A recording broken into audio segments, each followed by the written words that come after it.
Recorded live from the Maddie Johnson podcast studio at G.O.P Sound Studio in Columbia, South Carolina. This is the All About Nothing podcast. The views expressed on this program are the opinions of the host. Some content and subject matter may not be appropriate. Listener discretion is advised. Listeners are encouraged to follow the show at theallaboutnothing.com for links to social media and more. Listeners can call the show at 803-672-0533. Thank you for listening. All right, welcome back to another episode of the All About Nothing podcast. I am Barrett Grover.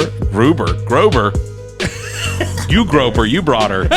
Grover, I barely knew her. I am joined by my partner in podcast with particular... I fucked that up. I am joined by my partner in podcast with particular partisan perspective, Zac King. Yeah, I appreciate that. That was pretty good. I do have particular partisan perspective on certain things. That is... Say that 5 times fast. Particular partisan perspective. Particular partisan perspective. Particular partisan perspective. Particular partisan perspective. Particular partisan perspective. Very good. Rubber baby boogie bumper. It was bound to end somewhere. Peter Piper picked up back up pickled peppers. We are sans Trent Clark this episode because he is working hard at vacationing. So vacations. They're hard. What are those? What is a vacation? It's a temporary excuse to be away from your job. I want those. By the time you're listening to this episode, I imagine that by now we all know that former President Trump had his very beautiful, I want to say Fort Yargo, but it's not. It's Mar-a-Lago. The very best of golf courses in Florida. His Palm Beach home and resort was, or compound as some people are calling it. Yeah. Mar-a-Lago. Epstein Island 2. Yeah, by means of a federal warrant, actually authorized by a federal judge, search and evidence was removed from the actual home. And the pearl clutching from the Republicans. Yeah, no kidding. Like, what do you mean he can't break the law? I do not understand this. Like, it's just an absurd reaction. It's absurd. I know it was a couple summers ago that people were talking about defunding the police, but man, they are going hard on this defunding the police. They mean federal police. They mean like the FBI, but yeah. Oh yeah, they're and just like that, they didn't back the blue anymore. That's right. They have left the blue in favor of, I guess, the red, communism. I don't know. Militias. They're just going to fall back onto the militias again. All of this is likely in reference to the investigation by the Department of Justice for the National Archives in respect to the materials that were removed from the White House prior to Biden's inauguration. And if Donald Trump winds up being convicted of U.S. Code 2701, and to paraphrase, basically removal or mutilization of official executive documents, he will be ineligible to run for any public office anywhere at any time. Good. Yeah. That sounds like a perfect solution. They removed 15 large boxes of evidence. What's funny is like you keep hearing, and even my mom talked about it, and she was like, they keep saying that now he's for sure going to run and this is going to help his election. I was like, the fuck it is. No, I ultimately, even like people that I am friends with that are diehard Republicans were diehard Trump, not necessarily because they agreed with the personality of Trump, but because he ran as a Republican and some of the things he did were Republican-esque. Taxes for the rich, or tax breaks for the rich and one percenters and whatnot. But like it was this even the hearings have just been one step too far. Yeah. And the amount of evidence that has come out of the hearing, I mean, like you can't. And they got Alex Jones's. Oh, that they accidentally sent the opposition's lawyer. That was pretty. that was pretty perfect. That's the gay frogs down here trying to fuck me up. Yeah. Yeah. Ultimately, Alex Jones's own lawyers sent an entire digital copy of his phone to them. Yeah. And they waited the 10 days before they were like, all right, now here's what we do. What kind of shit show lawyers does Alex Jones have? Info warriors. I have to believe that he now believes that they were working against him the whole time. Well, and two, the thing, he kept still doing his show. Yeah. Yes. And yeah. then Even shitting after, on the people that he just was in court with. Well, he would go on a show and still talk crap about the shootings. Newtown, it was Newtown, Connecticut. But like Sandy Hook, he couldn't get off of it. And he just wouldn't let it go. You remember when he just started out as the random guy that would be on alien documentaries? Yeah, I do. do. Of course I remember that. Yeah, like he's like, hey, aliens, sure. Like just add that to the list. Aliens I'll go with. Aliens I'll go with. A kid walking into a school and shooting 22 or 23 kids. I can't. But what's funny, even the alien documentaries don't have him anymore. Oh, they took him out? Like Ancient Aliens and stuff like that? Well, they didn't go back and do it, but he's not on them anymore. Yeah, I see. Yeah, they're not like, oh, let's go talk to Alex Jones about Skinwalker Ranch.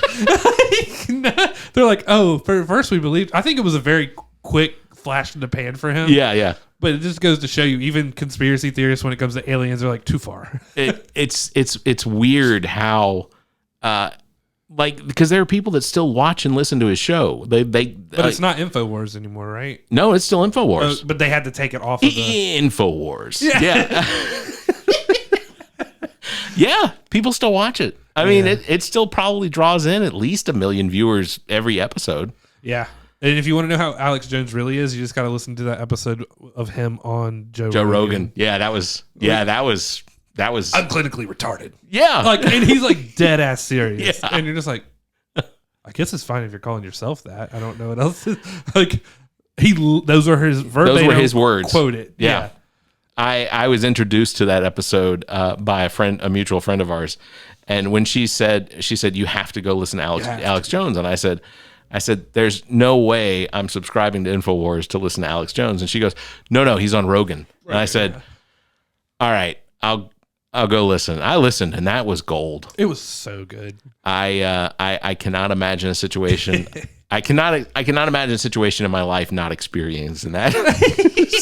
It was like when he had Elon on. You have to listen. Yeah. To that. Yeah. Rogan had Mr. Beast on. That was a pretty good episode. It was interesting to see Mr. Beast talk about like how this all came about and how he didn't expect it. Right. So speaking of, I'd like to also promote the fact that you and I do a little game casting now too. We do. And it's finally getting set up well. Yeah, we're gonna do some legitimate like game casting. Like, and how today turned out, we probably have a little extra time. Yeah, I've got new equipment coming to the house. I say we try it out. Yeah. No. Apparently, there are a number of Republicans that are actually calling for the defunding of the FBI now. That's hysterical. Marjorie Taylor Greene is one of them. Yeah. Why not? I have an MTG story whenever we get to Lauren Boebert. From Colorado. You don't say. Yeah, she's all upset about this. Mitch McConnell has actually asked for there to be an investigation into what exactly happened in order for this all to take place. It's like it went through the normal process. Do you guys really want to investigate another investigation? Yes, they do. Did it go really well the first time? Somebody brought up the Hillary Clinton investigation again because why not? What was the embassy that took 4 years to investigate, and we had to sit through that. So the best tweet in regards to all this was somebody saying, "Yeah, I confirmed Hunter Biden watched the raid on Mar-a-Lago on his laptop." I'm still dumbfounded by the Hunter Biden thing. I still do not understand why that's still a discussion. Because what does it matter? Well, what does it matter what Hunter Biden did? That's not Joe Biden. Trent brought it up. Trent was like, we're watching all of Hunter Biden and all the stuff that went down. I'm like, yeah, but what relevance does it have to the presidency? Because Hunter Biden didn't get hired by Daddy Biden. All it was Trump and the Republicans trying to strong arm, basically blackmail Joe Biden. Yeah. Be like, oh, well, maybe we have stuff on your son in Burisma, and maybe we'll release it if you. And then they didn't have shit. No one cared. And then now like with Trent bringing it up on the episode a few weeks ago. That was I was a little taken back because I don't understand what the relevance is. I don't get the relevance either. There is none. I think somebody tried to say that it has something to do with like his drug use, and it's like, I get that part, like what Trent was talking about. It is crazy to see this dude doing cocaine without a shirt off or whatever it was. But how long ago was that? Like, I think he's clean, right? Yeah, I think. Or so. maybe I don't. I don't care. Like, I don't care about that guy. There's so many people that suffer from addiction. I don't find it humorous or something to like take advantage of. Like, like if you told me that Eric Trump has, okay, let's go one further. Don Jr. clearly has a coke problem. But it's not something that I use as a joke. Like, because if he has a legitimate coke problem, then I'm concerned. You know, I don't want anybody to die from an overdose. Anyone. I'm not gonna lie to you. If he ended up in a hotel as a mummy, I wouldn't care. I don't care. Okay, I'm gonna go that route. I wouldn't care either. I don't feel strongly enough about, you know, like talking about Don Jr.'s coke addiction and being like, oh, this is the funniest thing. Yeah. No, he talks, he says things. Let's just go off of that. They are at 100 miles an hour because of the cocaine. Yeah. But the addiction itself, sorry, got that. But I mean, addiction's a disease. Yeah. I feel bad they suffer from that, and frankly, I hope that, you know, it's resolved, whatever. But at the same time, I would feel that way for Hunter Biden too. So if Hunter Biden is now, you know, suffering from an addiction or is still, you know, involved in it, then the word is, it's sad. Yeah, it's sad. You're just like, oh, that's fucking sad. Can we talk about Marjorie Taylor Please Greene? Go for it. So we've talked about it before, but we all know how big of a proponent she is about saving these sad sons of bitches in jail who stormed the Capitol. Yes. That don't understand it was just a little bit of treason. Like just a sprinkling. And apparently they're saying the Pledge of Allegiance at 9:00 at night every night. Yeah. So they had at CPAC this actor display with a real jail cell with a guy in a jumpsuit. I saw a still of that. Wearing a MAGA hat. I didn't know. Oh, in the jail cell. In the jail cell. Okay. All right. So they're talking about like how like this guy, like they're showing like how patriotic this guy is in this jail cell, and man, how tragic that he's locked up because he's just a patriot. Yeah. Marjorie Taylor Greene goes into the jail cell and prays with this fucking actor. And then they have a prayer circle around the fake jail cell with the fake actor in it. And they're praying. She's in there praying with him about... Dude, you can't make this shit up. And you have to wonder how little critical thinking skills people who even voted for Marjorie Taylor Greene... Yeah. That's a fucking shit show. That is it's like cognitive dissonance. Like, that's a fucking actor. Yeah. It's not even a guy that's in there. Yeah. Put her in a cell with one of these actual prisoners. Dude, please. No, don't let her anywhere near the jail. It wouldn't be the least bit funny to be like, oh, the door closed and now they let her in there. She's gonna be like, I know my way, Henry. Oh, that bitch is. I guarantee you, and I don't mean to be derogatory, but I hate her. That lady. she is. It's a piece of work. Her and Lauren Boebert. Alex Jones, Lauren Boebert, Mitch McConnell. How can you vote for Lindsey Graham? How can you support somebody who yelled at a victim of a school shooting? Chase them through the streets of Washington D.C. Chase them. Yeah, it's pretty absurd. They feel some way about being shot at. Yeah, I feel like she probably feels some way about being shot at. Like, why? I'm not going to go as far as to say why couldn't she have been in range or targeted by one of these? Next time there's a school shooting, give her 357 Magnum, because I'm sure that's the gun she would have. You think so? And send her in there. She has delicate little hands. Yeah, she and Hawley running through the halls of Congress with his chicken legs. Yeah, very, very apropos. See how tough you are, and just what a psychopath. I can't with that lady. She's crazier than Trump. Yeah, she is certifiable. Yeah, like a nut. News is breaking that apparently today Trump was to be answering questions in the New York Attorney General's office. He invoked his Fifth Amendment. Yeah. Did he go there? Yeah. Oh. Yeah, he was in town for it. I plead the fifth. 1, 2, 3, 4, fifth. Said, under the advice of my counsel and for all of the above reasons, I decline to answer the questions under the rights and privileges afforded to me and every citizen under the United States Constitution. I plead the fifth. Well, and they can arrest you and put you in, jail. Just because you didn't say anything doesn't mean anything. Yeah. As long as there's evidence. I mean, that's the whole idea behind evidence is that you have the ability to not use your own words to make you look more guilty. Yeah, if the evidence is there. But the evidence is there, you're guilty. You're not helping. Sure, you're not hurting, but you're not helping. Well, and technically in the end, you probably are hurting. So yeah, apparently he said in a post this evening, this morning, that he would be seeing James, I don't know, for a constitution of the greatest witch hunt, a continuation of the greatest witch hunt. I guess this has to do with like the, if it's in New York, I assume it has to do with his taxes and the business dealings behind the Trump Incorporated or whatever.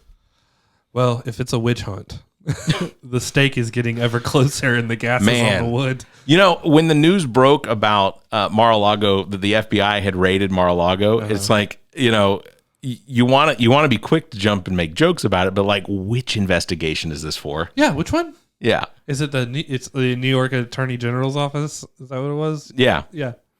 Like they're like, you're not even here for the ones we have. Yeah. You're just here for a deposition. Oh, you're not going to talk? Okay. I am alarmed at how few people know what it takes to get a federal warrant signed by a federal judge. Right. Like, you have to show probable cause for why you need to go and issue this warrant to go and search someone's home, especially former president of the United States. But like, the number of people that I see posting on Facebook and Twitter that are like, you know, this is absurd. They're just using the FBI to as a political tool to go after Trump. And it's like, but there was a federal judge. Not only was there a federal judge, there was a federal judge that was appointed by Donald Trump. Yeah. That was requested by the FBI director, Christopher Wray, who was appointed by Donald Trump. Yeah. Like, these are two people that were his. Yeah, that had enough influence somewhere to be able to get those jobs, and they're the ones that signed off on it. He might have been just filling in the Scantron because he didn't have Well, I mean, to be honest, most of them were. Any of the judges that got appointed were judges that were selected by the Federalist Society, which is the cloud organization that Which one's the bigger asshole? Just tell me. Yeah, it's so the idea that it was same as the hearings. It's Republicans that are the ones that are turning over all of this evidence, or the ones that are giving these depositions, that's saying, yeah, this guy, he did these things. He was responsible.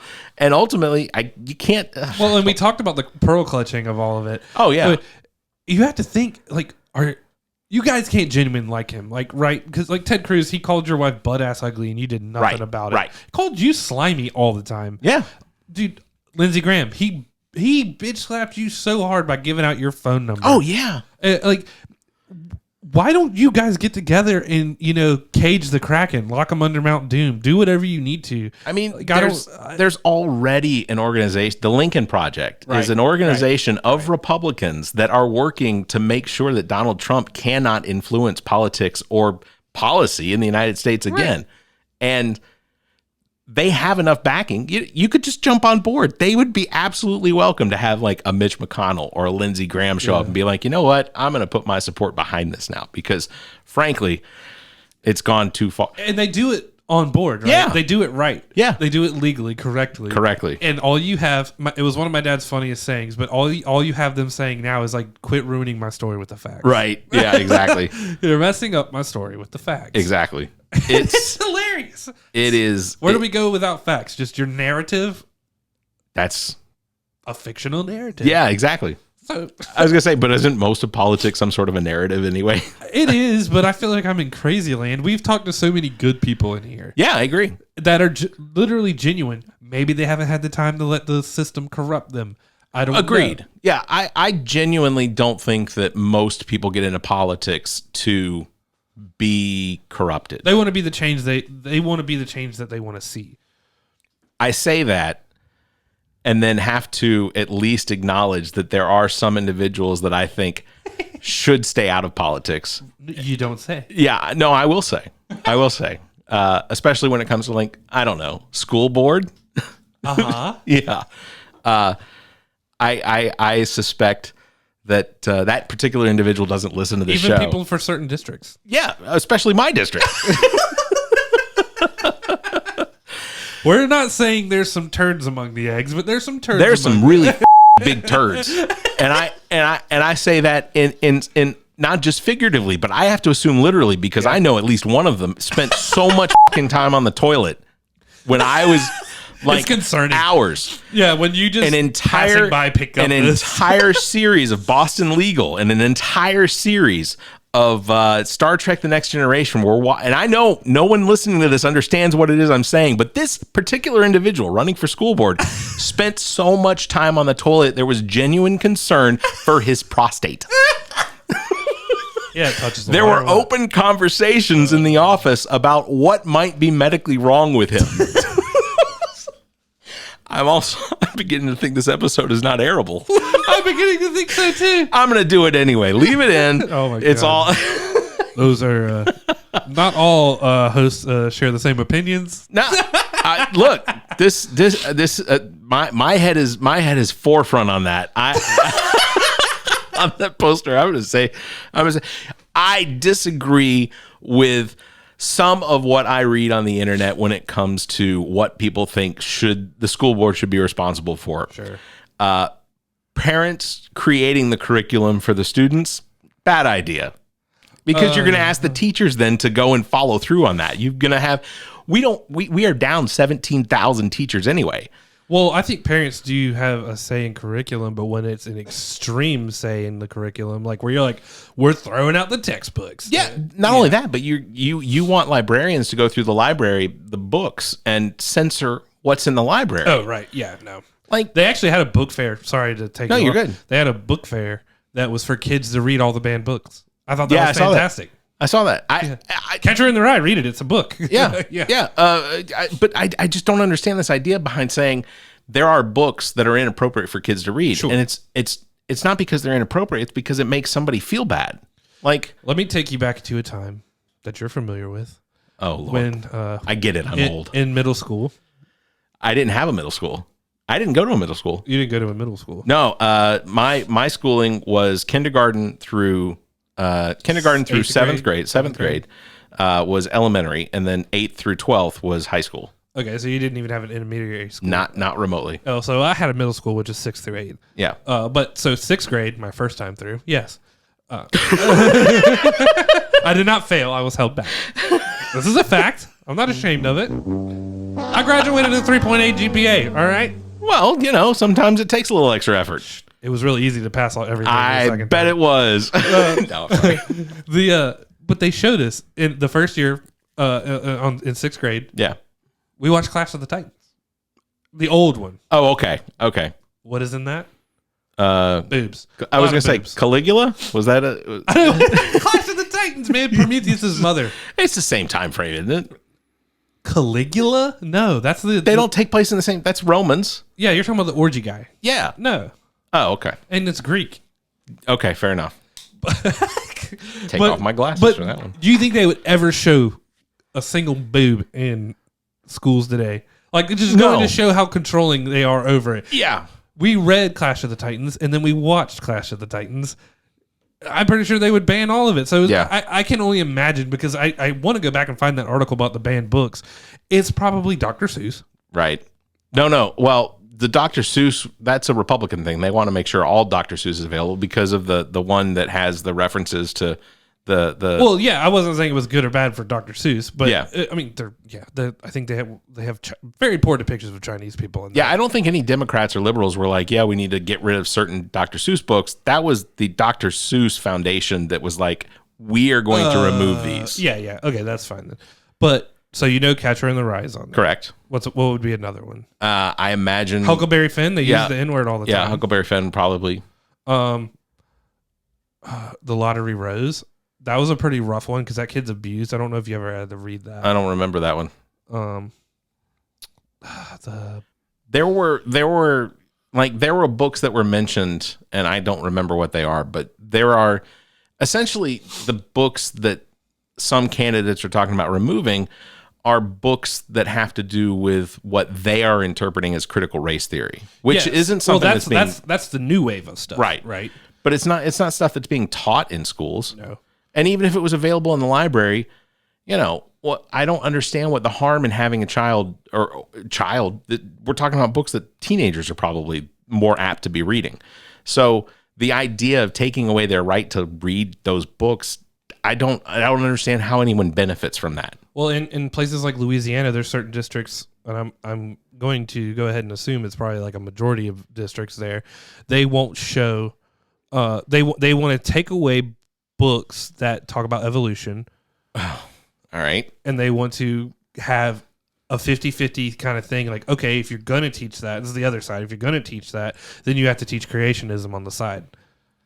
And you know what? You can teach creationism. You know, as long as it's not science. No, you know where it needs to go? Mythology? The world studies, right? We're there with okay, here's the Greeks, here's Islam, here's Egyptians, here's Christianity, like here's Judaism. You can learn all of that in world studies, social studies, and do all that.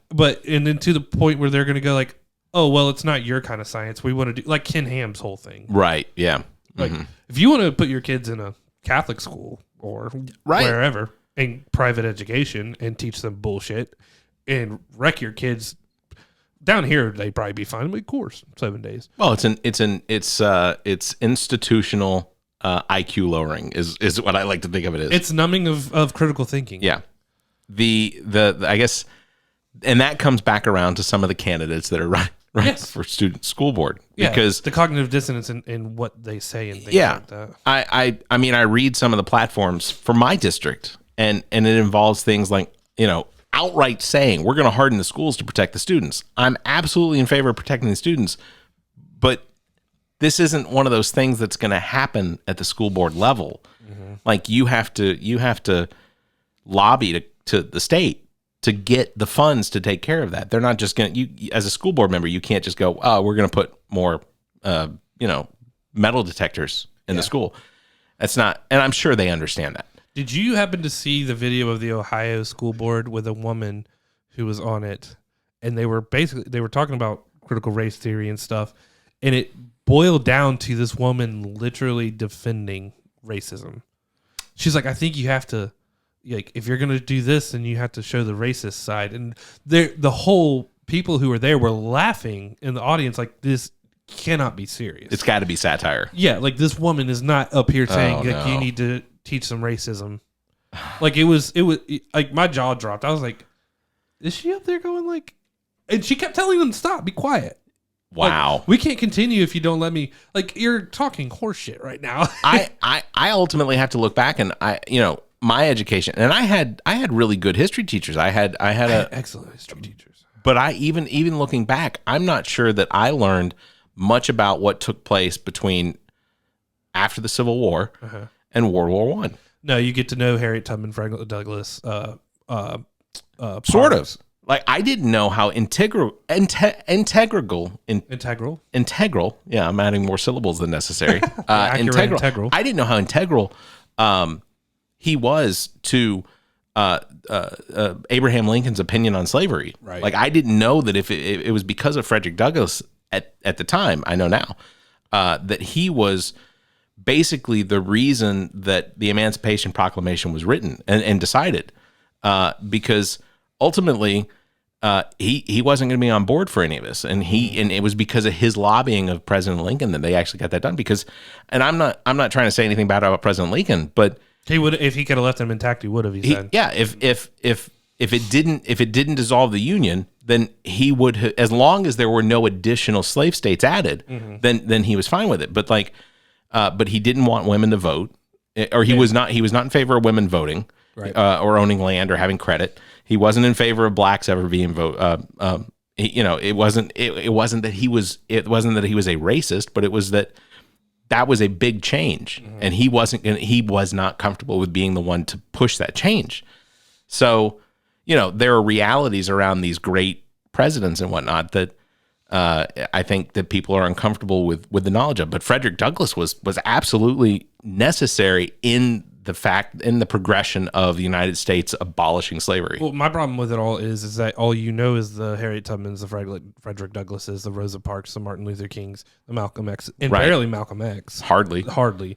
He was a guy that existed. Next page, but they don't go in between all of that and show other people, right, who were people of color that were doing all of that, and that frustrates me when, because of critical race theory and courses online that you can watch and documentaries, you find out so much more about other people who were so instrumental. Yeah. But history whitewashed it or took it away. Right. And just didn't care. They still did these awesome things. And the more you can learn about that, I think it's fantastic. Yeah, absolutely. But that's what they want to stop. It's because ultimately the excuse I hear is that they don't want their children to feel bad about something that they didn't have any like hands on, or that wasn't their decision making. It's like, then you teach it from a different approach. You don't necessarily say that white people owned black people. Right. You say, yes, there was slavery, but here are white abolitionists that pushed to get rid of slavery, or that tried to free slaves, that worked in the Underground Railroad, things like that. And it's like, so you don't have to focus on just the negativity. And ultimately, I know that because of what I was taught when I was in school, and not it. I don't feel like I had any responsibility to the fact that there was slavery, or that but I definitely have an opinion about it being bad. Right. And I think ultimately it's okay for people to think that slavery was bad. I think I'd prefer that they'd lean that direction. I know for a fact that members in my family, all that back then, did own slaves at one point. And my grandpa found that out, and he was just guilty as shit. I was like, Grandpa, you didn't do it. Yeah. Like you have to recognize it. I can't answer for them and how it was done. It was what happened. Yeah. But I'm not gonna go around and say it didn't. You know what I mean? Just be like, oh, that's not. No. We don't talk. Kind of like Ben Affleck did when he found out on that show. Your Roots or whatever it is. Yeah. And he found out that, and he was like, I don't want you to air this episode. Yeah. Like why? You didn't do it, Ben. it just. You're gonna be Batman one day, and not for a very long time. Maybe 3 or 4 movies. You're great. How much time in the Zack Snyder cut was he actually Batman? A lot. Was he in costume as Batman? A lot. Was he? Yeah. Was it a whole lot? Yeah, the only Batman suit I didn't care for was the Duster Batman, the Nightmare Batman. Well, no, I meant like Ben Affleck in the Snyder costume. cut. Yeah, like I just assumed he was. I mean, I've seen it, but I assumed he was Bruce Wayne through most of it. I thought he was a pretty good Bruce Wayne. I thought he was great, but they could have altered the suit. Well, we won't go into that, but I like the Dark Knight vibes I got, but it wasn't like, to me, Dark Knight needs to wear. He's a ninja, so he doesn't wear rubber. He doesn't even wear armor. Yeah, that doesn't make sense. He just doesn't get hit. He hits, doesn't get hit. Quick, flashy, strong. Yeah. 50-year-old Batman has wolf syndrome and scars and stuff. So. Yeah. Before we end this shorts episode, I do want to point out that you and I were on an episode that is airing soon. Yeah. 13th. Of Feathers and Friends podcast with Jared, and I honestly, looking back, I don't remember what we talked about. Talked about a lot of stuff. Yeah. He had a lot of awesome questions off of Reddit and opinion pieces. And stuff. He had us do some advice pieces on Reddit. Truth thinking was taking place. Oh, that was rough. It was funny though. Like, just y'all will have to listen to it because we don't want to ruin his episode or anything. Yeah, Feathers and Friends is available on Spotify and Apple and all those podcasts. But it was fun. I enjoyed doing it. I like Jared. Jared he genuinely cared. Like, he asked a lot of questions, and like I was like, dang, this is really nice. Is this what it's like on the other side of it? I don't know. You have to ask somebody. But yeah, so Jared with Feathers and Friends podcast. It's part of the Parrot Gaming Productions.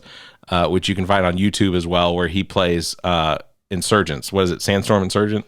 Yes. He plays that, and what he does is he makes the more arcade-like. Like, he'll record himself playing it, but then he'll add things to it, like blood splatters and things like that you would find more of an arcade game that aren't on that game. But that's the game he loves playing. Yeah, I heard it's great, but when I found out it was online only, now that he plays it and I know that. It's PC also. Yeah. Well, you can play it on Xbox. Can you? Yeah. Oh, okay. Yeah. Is it cross platform? Like, we'd have to look that up. I'm not sure. Well, we made the mistake of doing the Grand Theft Auto Series X thing, and I was like, of course it's cross-platform. I look at the reviews and they're all bitching like, it's not even. You can't even play with the old versions of the game. Oh, I was like, I didn't know Barrett. I'm gonna tell Barrett. Look, the refund. You get a refund up to 30 days after. So, and if you don't play over 2 hours. See, I definitely have not invested 2 hours into it.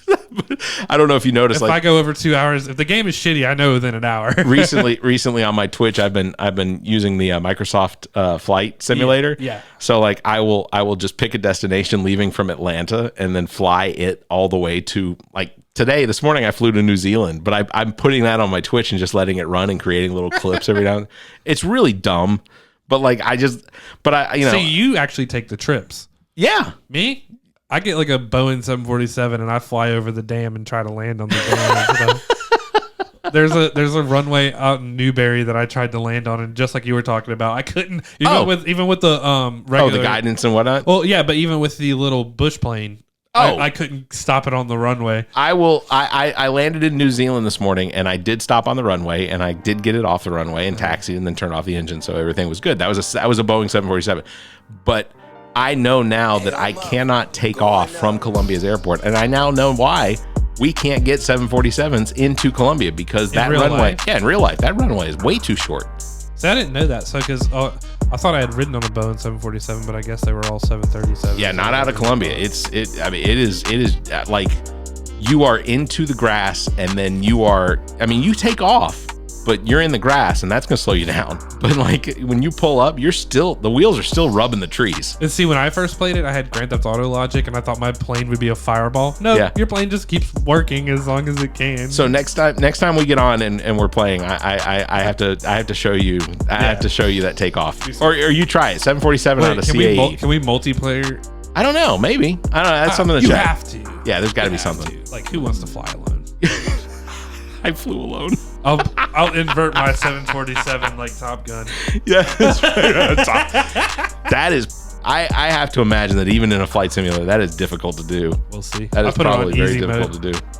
So check that out. We're gonna start uploading these videos to our YouTube as a All About Nothing Gamecast. Yeah, we'll do some Grand Theft Auto shenanigans. That'll be entertaining. I have the MC. I'll have to figure out how to induct you into my motorcycle club. Fair. I'll take that invite. All right, but that'll do it for this episode of the Shorts episode. We will have an episode coming up next week. We have Bill Kimmler. So I'm gonna release this one probably Friday. Okay. So Bill Kimmler's coming up on Monday, and we have some scheduled interviews. We got one with Lisa Ellis coming up as well. We have I'm just checking checking the cash. That'd be a pull. Carla Latrenta, who is the Democratic nominee for District 66. She is I believe I'm saying that correctly. She's going to be a future interview coming up, as well as an interview with Ashlyn, and I know I'm gonna mess the name up, but I believe it's Prio of South Carolina 61. So these are some interviews that are gonna be coming up as well. So that'll be fun. Change. Yeah, hopefully. So. Yeah. As always, thank you, Neek the Geek, engineer and producer, owner and operator of G.O.T Sound Studio. Check out details on how you can utilize his talent and production expertise at GOTSoundstudio.com. Thanks to Muff the Producer. You can follow him on Instagram at Muff the Producer. Thanks to Shiana Rivers for our intro and outro. Follow her podcast, Who You Callin' Holistic. As well, thanks to Trent Clark, aka DJ Lonzo, currently entertaining the main course in Columbia, South Carolina. Make sure to go by, have a good time. You can contact Trent for all your entertainment needs. Trent at theallaboutnothing.com and on Instagram at TheRealDJLonzo, or by phone 803-262-7982. If you enjoy the show, consider becoming a patron by visiting our website and clicking on the link at the top of the browser. That will take you over to our Patreon page. You can find details on how you become a supporter. You can check out our benefits there, or just consider a donation so that we can continue to bring you this nonsense. We enjoy doing it. We enjoy you enjoying it. As always, you can follow us on Facebook. Just search for All About Nothing US, on Twitter and Instagram at AAN_pod, or find links to all of our social media and available podcast platforms by visiting theallaboutnothing.com. If you'd like to be heard on the show, you may call and leave us a message, 803-672-0533. If the time between these episodes is too far apart, you can fill that time by checking out our partner podcasts. Zach and I host What the Pod Was That with Carrie Simmons, available on most of your podcast platforms. You can visit whatthepodwasthat.com for links and details. Carrie and Chrissy host Status Macabre on most of the podcast platforms as well. Find details at statusmacabre.com. As well, you can check out our own DJ Lonzo's Top 5, hosted by Trent Clark, available on most of your podcast listening platforms. That'll do it for this week's Shorts episode. So thank you very much, Zach, for being in here to deal with it. I appreciate you holding off any of the bodily functions that I would have had to endure through this. Hey. So everybody stay safe and have a week. This The All About Nothing podcast is recorded live from the Maddie Johnson podcast studio at G.O.T Sound Studio in Columbia, South Carolina. The All About Nothing podcast is produced and engineered by Neek the Geek, owner and operator of G.O.T Sound Studio. To support the show, please visit theallaboutnothing.com for links to social media, merchandise, and more. Become a patron of the show by following the Patreon link at the top of our page. The All About Nothing podcast is an entertainment product of Barrett Gruber. Special thanks to Zach King, Trent Clark, Muff the producer, Neek the Geek, and you, our listeners. Please subscribe, rate, review, and share. If you're on YouTube, please hit the like button and the notification bell. Thank you for listening.